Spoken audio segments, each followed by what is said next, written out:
Welcome to your English Biography, where we tell powerful life stories in simple English. In today's episode, we dive into the legendary life of a man who was more than a martial artist, more than a movie star. He was a global icon who broke barriers and changed the world. This is the story of Bruce Lee, the dragon who inspired millions, and the legacy that still lives on today. Introduction. A legend is born on November 27, 1940, in San Francisco's Chinatown. During the hour and year of the dragon, a baby boy was born who would one day change not only martial arts, but also cinema, philosophy, and global culture. His parents named him Li Junfan, meaning return again, a name reflecting their hope that he would one day return to the United States. The world would come to know him as Bruce Lee. His father, Li Hoi Chuen, was a well-known Cantonese opera singer and actor. His mother, Grace Ho, was of mixed Chinese and European heritage, which made Bruce Lee part Eurasian. This mixed heritage would become one of many layers of complexity in Bruce's life. A life shaped by dual identities, multiple cultures, and a constant search for self-expression. Bruce Lee's early years were spent in Hong Kong, where he began acting in films at a young age. He would appear in nearly 20 films as a child actor. But behind the camera, young Bruce was a restless spirit, energetic, defiant, and passionate. Chapter 1. Trouble in the Streets. Hong Kong in the 1940s and 50s was a tough place. Post-war poverty and gang activity were rampant, and Bruce, despite his family's relative affluence, was often in trouble. He got into street fights and hung out with gang members. His parents were worried. They could see that their son was bright and talented, but heading down a dangerous path. To channel Bruce's energy and protect him, his father enrolled him in martial arts classes. Bruce began studying Wing Chun under the legendary master Ip Man when he was just 13. Ip Man, calm and philosophical, provided a grounding influence on Bruce. He taught him not only how to fight, but how to think. Bruce Lee absorbed Wing Chun rapidly, but he was never one to follow blindly. Even at a young age, he questioned tradition. He wanted to understand why certain techniques worked and others didn't. This curiosity would later drive his creation of a completely new martial art philosophy. Chapter 2. A New Life in America. As Bruce entered his late teens, his street fights became more serious. He beat up the wrong person, the son of a feared gangster, and his parents feared for his life. In 1959, they sent him back to the United States with only $100 in his pocket. He was 18 years old. He settled in Seattle, Washington, where he finished high school and enrolled at the University of Washington. He studied philosophy, psychology, and drama, a combination that would shape his unique approach to martial arts and life. While in college, he taught martial arts to fellow students, including his future wife, Linda Emery. Bruce's martial arts philosophy began to evolve. He no longer saw martial arts as a set of rigid techniques, but as a living, breathing expression of self. He called his style Jeet Kune Do, or the way of the intercepting fist. It was not a style in the traditional sense. It was an idea that the best style is no style. Chapter 3. Breaking Barriers in Hollywood.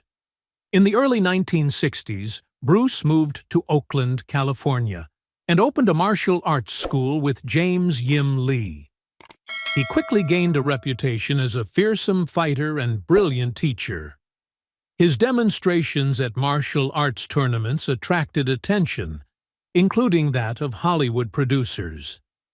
In 1966, Bruce landed the role of Kato in the TV series The Green Hornet.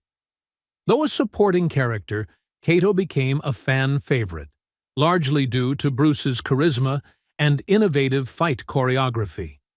It was a breakthrough for Asian representation on American TV, but Bruce was frustrated.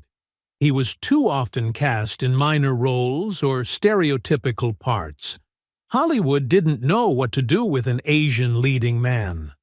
While struggling to find serious acting roles, Bruce continued to teach martial arts. His students included many celebrities, such as Steve McQueen, James Coburn, and Kareem Abdul-Jabbar.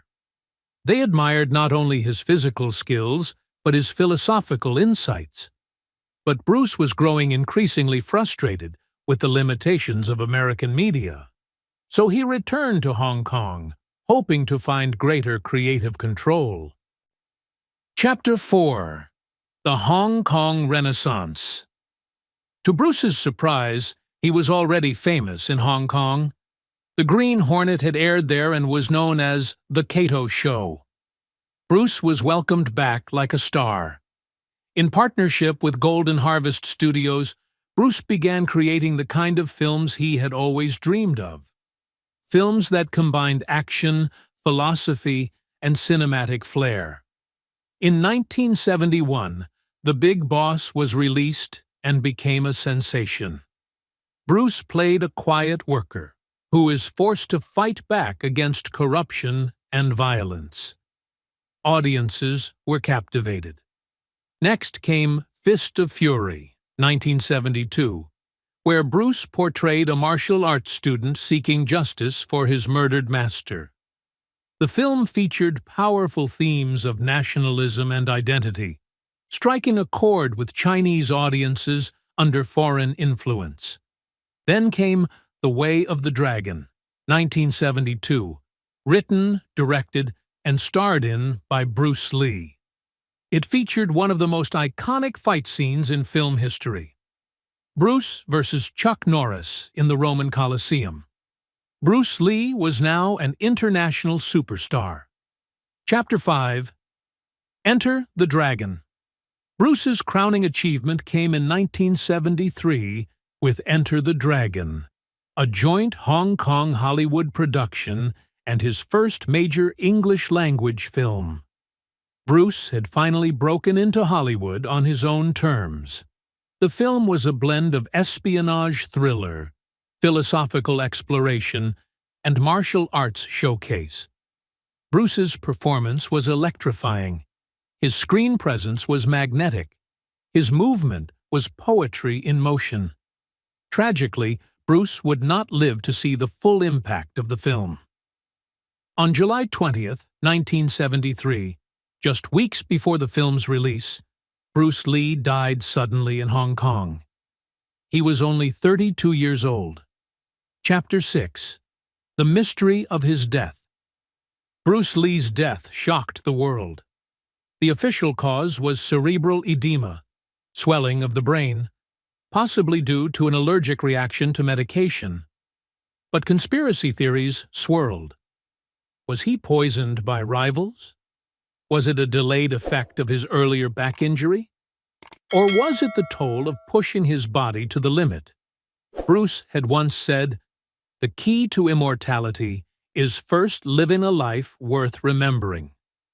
Whether by fate or irony, his words became prophecy. Though he died young, Bruce Lee became immortal in culture. Chapter 7. The legacy lives on. Bruce Lee's influence extended far beyond martial arts films. He challenged stereotypes and opened doors for Asian actors in Hollywood. He introduced Chinese martial arts to the world and elevated them to an art form. He was a philosopher, a poet, a revolutionary. His writings, from personal letters to essays on combat, consciousness, continue to inspire. His book, Tao of Jeet Kune Do, remains a bestseller decades after his death.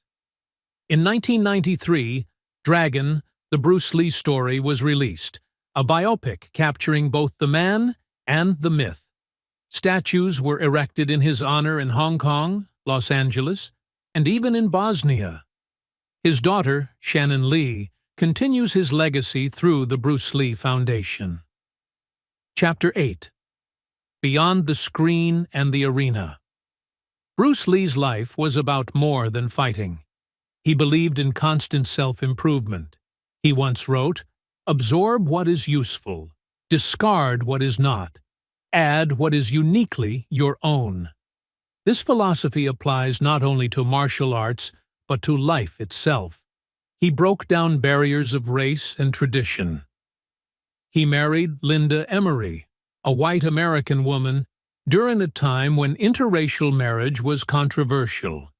He taught martial arts to people of all races, despite criticism from traditional Chinese masters. Bruce Lee saw martial arts as a way to express the human soul.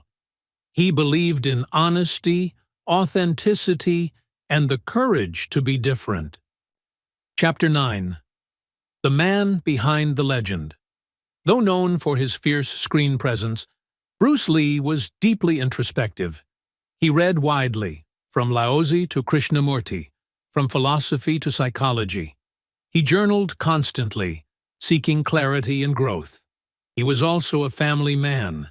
He loved his wife, Linda, deeply, and doted on his children, Brandon and Shannon. His son, Brandon, would tragically die young as well, in a filming accident on the set of The Crow in 1993.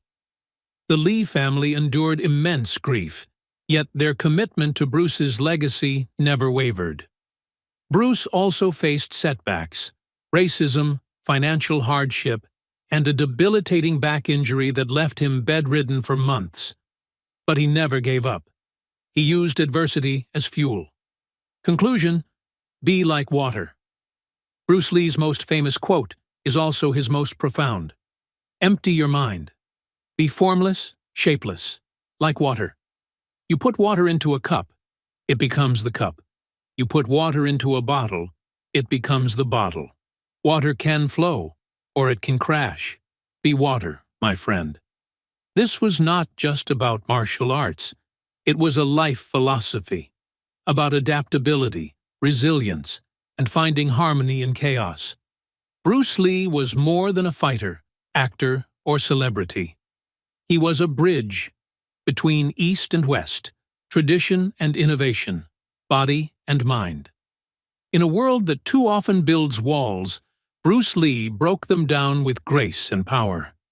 He taught us that greatness is not about domination, but about liberation, freeing ourselves from fear, limitation, and conformity.